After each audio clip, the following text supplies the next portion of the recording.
talk inflation now, as behind every home and commercial project are the builders who put them together, right? As the nation continues to tackle record high inflation, we take a closer look at the impact on the construction industry that's leading to higher costs. As a civil engineer, Mark Hood is no stranger to solving problems. His company, Hood Construction, has been designing projects for more than 30 years. We're a commercial custom builder.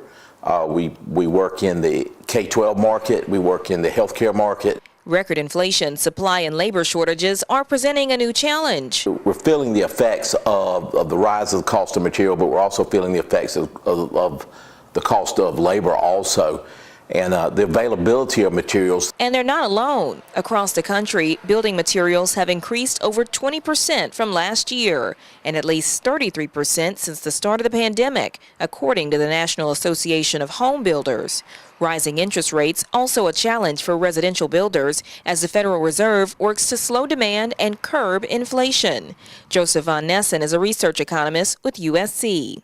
Well, the housing market is the one that's impacted first and impacted most. And we can see that very clearly through mortgage interest rates, which have effectively doubled. The feds have seen some progress as fewer people seek homes and major purchases. A double-edged sword. If you don't build rooftops, there's no reason for us to build schools. There's no reason for us to build hospitals. So how should consumers respond? It's going to take a period of time to see any meaningful impact at the grocery store or at the gas station or elsewhere.